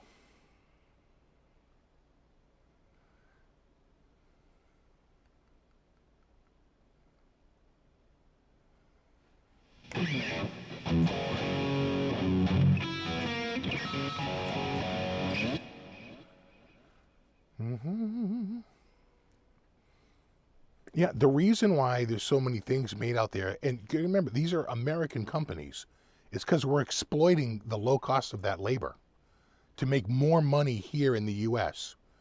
You know, I did the video on this Epiphone, and someone was like calling me out for being a China lover. I'm like, you realize Epiphone is an American company, right?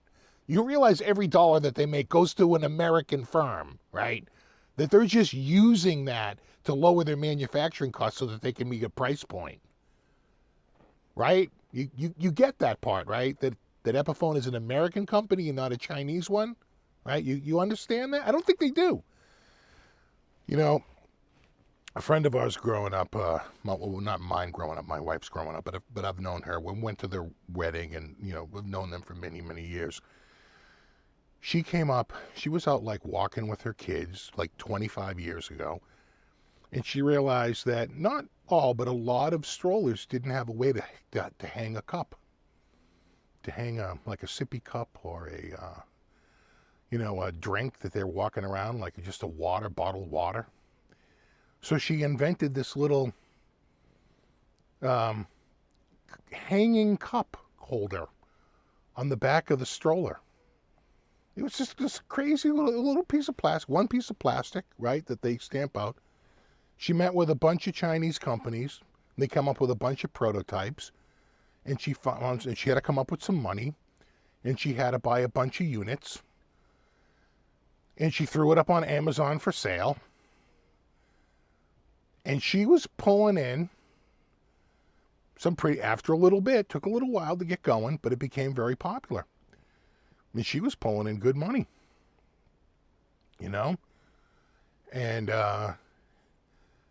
they were living in New York. They wound up moving into a much nicer apartment, condo that they bought. Wound up buying a house on Fire Island Beach. She was pulling in, I think one year she told my wife they pulled in like $2.5 million in profit, just her, just buying through them and getting it to Amazon for sale. And eventually a bunch of competitors entered the market, and they saw her making money and doing something, and they entered the market, and but she had her run, right? And she exploited the low cost of that to make that money. It was an American making that money. Yeah, it was made in China, but the bulk of that money was made by her, marking that shit up and selling it on Amazon. So, pulling in some pretty crazy bank, and setting herself up. And although the business ultimately closed because it ran through its life cycle, she walked away pretty happy. Sure, okay, yeah, it's over, whatever. I still got my bank account. I'm still doing okay, I do worry about my friend with his teleport. Now, these are made in America, these are made in USA, but I guarantee you, because it's got chips and LCD screens, he's got to import those parts. We just don't make those parts here. So, I do worry that, he spent the last 2 years of his life working on this, And it's finally coming out, and it's like, oops. Remember all those costs you forecasted for the last 24 months? You can throw that shit out the window. I kind of feel bad for him. Maybe he's okay. Like I said, they are being made in the U.S., but I doubt every part in there is made in the U.S. He's probably got to import some of the electronics, right? Just those raw parts before he puts it together. So, you know, I hope he's okay with it. I hope it works out. Again, these are American companies exploiting that cost to try to bring something to market and be competitive. I don't know how people don't get that.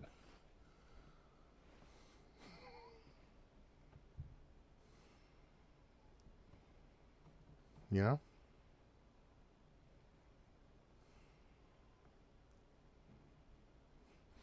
You want your stores back?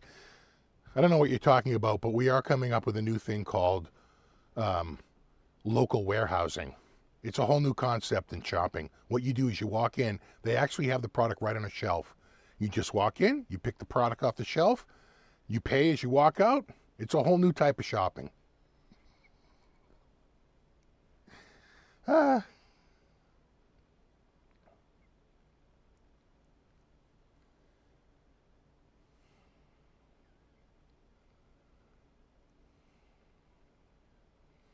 Plus, there's a whole bunch of great.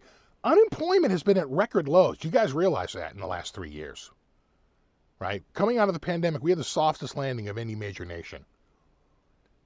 Unemployment was down in the threes.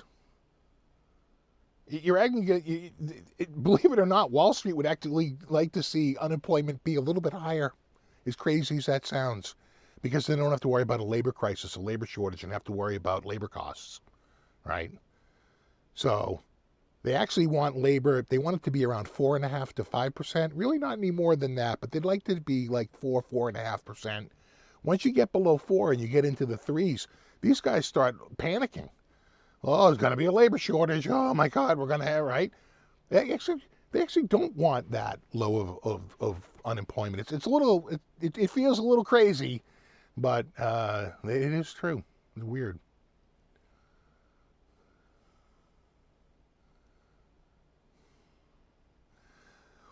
Well, yeah, that's it. Robots, Green Meanie, you bring up a good point. People say, a lot of those, all the car manufacturing jobs went overseas. No, they didn't. We still make the cars here in the U.S., but they're primarily assembled by robots. And you just have one guy who maintains the robots. The robot maintenance guy, right? It is true. I mean, if you look at an assembly line for a car, I see a lot of robotic welders coming in, right? No? Just me? Am I dreaming that?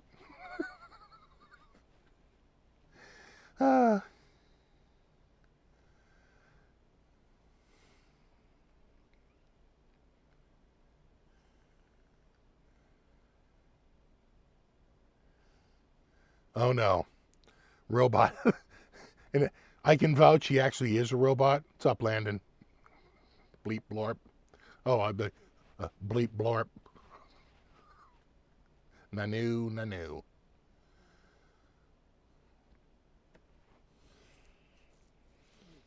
If you run a company, it's really difficult to get people to show up for work, and competent people.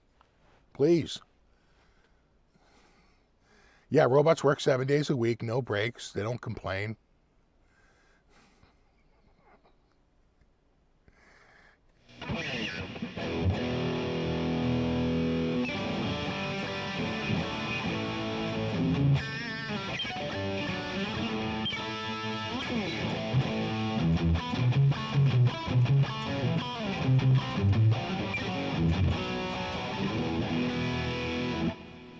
And then, we'll see what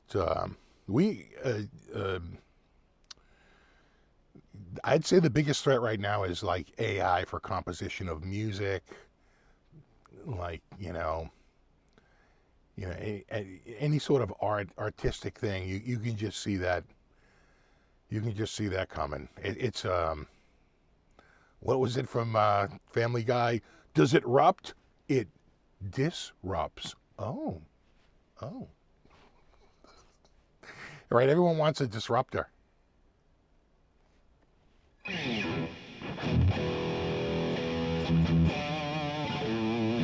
I'm going to play the Canadian anthem for Landed.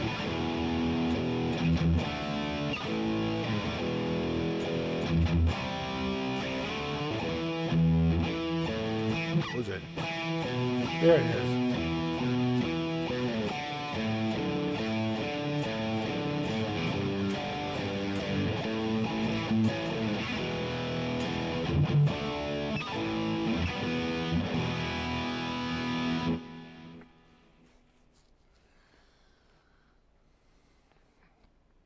If tariffs are so bad, why does the rest of the world impose them on the U.S.?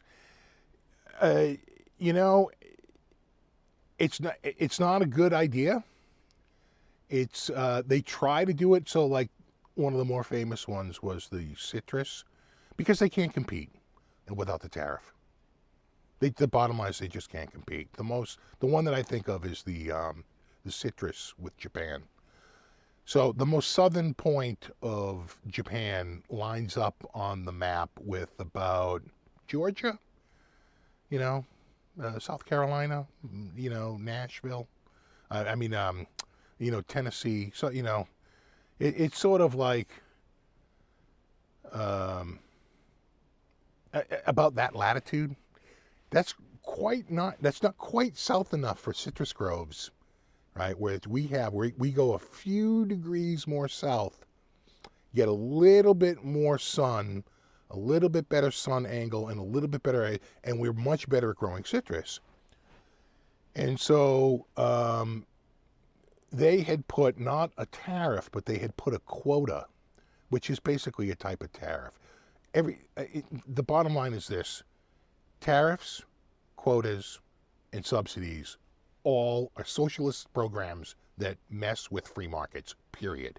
And they had put on a quota on oranges for the United States, which pissed off, you know, orange producers, because they, you know, a lot of citrus is consumed in Japan, and they, you know, they wanted to sell their citrus there. And Japan would allow us to sell only X amount of citrus, and then we would meet our quota. No more, because we want to protect local growers. Your local growers can't compete. You don't really have a citrus market. You just don't.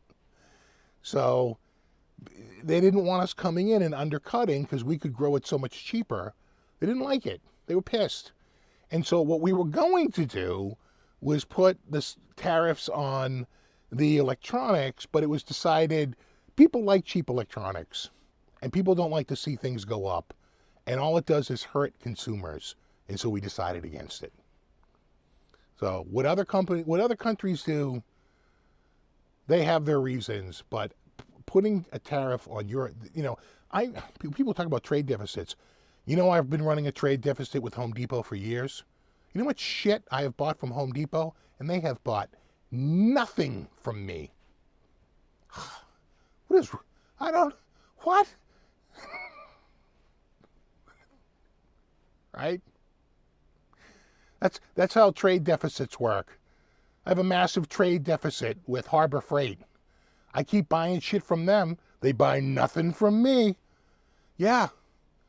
That's how it works. But it's not like I just gave them money. I got shit back for that. Right?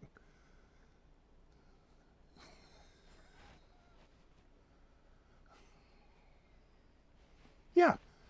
The bottom line is that capitalism does need to be in check to some degree. When you write a contract, you need to be able to go to the government and say, this guy isn't honoring the contract, and I want you to step in through the court system and honor the contract. So you do need some, it can't be a goddamn free-for-all. But messing with prices, government messing with prices has always been a failure, except for, it's a limited thing, when you know the other side is doing a subsidy and you want to cancel it. So the old Standard Oil routine, when Standard Oil was just this absolute, you know, monolith, was that if anyone got into the oil business, they would just undercut your price and put you out of business and then buy up your oil fields, right? They would predatory pricing is what they would do. And you couldn't compete. You could never compete. Anytime you would start, they would just come in and they would undercut your price so much, and they would sell it for less than it even cost them to produce. They didn't give a shit. They were making millions and billions of dollars all over the place. They didn't care. And so they would just undercut you and knock it out. So what happens is there's a new, like an emerging market, right? So maybe you have an emerging market for, let's just say, because it's kind of hot, electric cars. And you find out that when we import an electric car from a country, that they're actually charging us half the amount that they would charge if they had to cover the costs. In other words, normally the car would be $40,000, but the government is actually subsidizing half of the cost, $20,000 per car, because just like Standard Oil, they want to come in and they want to crush and destroy. They want to go into that market so low you couldn't even possibly compete, right? So you're like, oh shit, there's no way I can compete. There's nothing I can do. That's a subsidy, right? So the incoming people say, well, no, how about we put a $20,000 tariff on every electric vehicle to get it back to where it would have been if you didn't mess with the market, right? You're trying to do a market correction. That's really the only time a tariff is effective, is when you're trying to prevent another country from, using a subsidy to taint, to poison your market. Then sure, all day. Fight fire with fire. But that's not the situation here.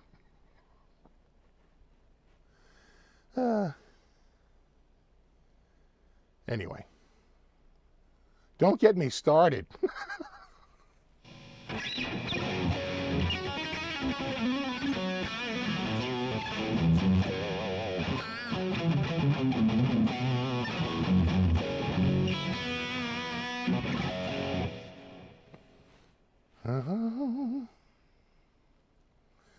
Yeah, some people should read a book on macroeconomics.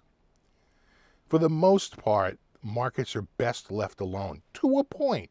Like I said, unless someone else is manipulating it. And you have to be able to protect businesses so that they can feel like that they have an environment where they can conduct business. That's about it. Then you've wheeled up you've greased the wheels of commerce. Let it roll, baby. Just let it roll.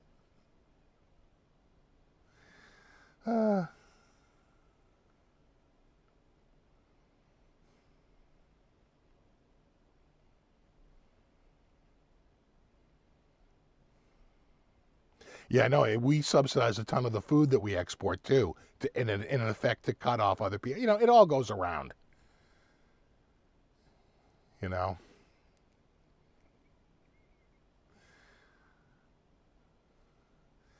Free markets they're scarce. They're getting scarcer and scarcer. We actually used to be way more regulated, but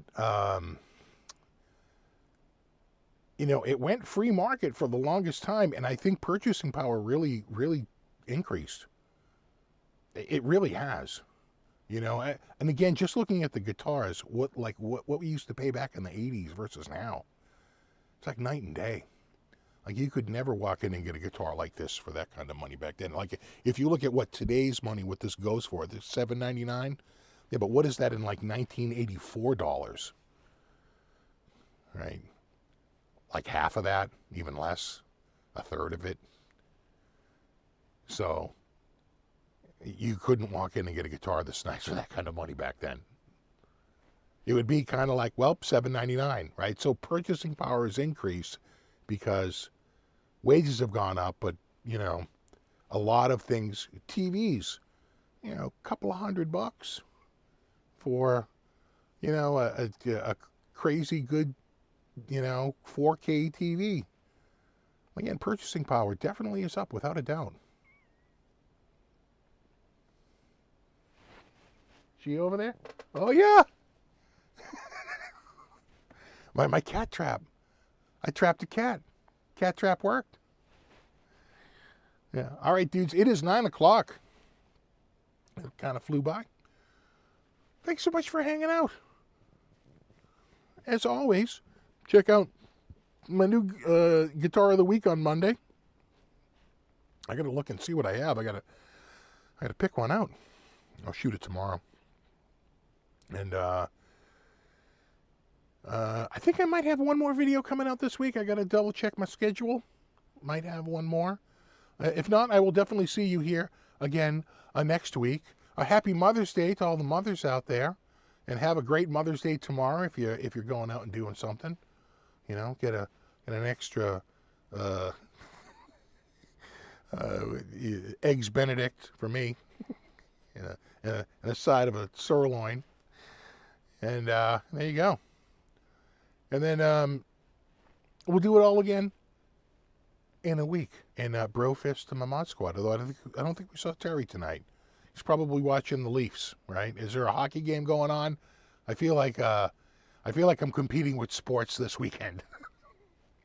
It's gonna go on for a while until we get to the the dog days of summer. No, you rock. All right, guys. I will see you in a week. Have a wonderful week. And there you have it. All right.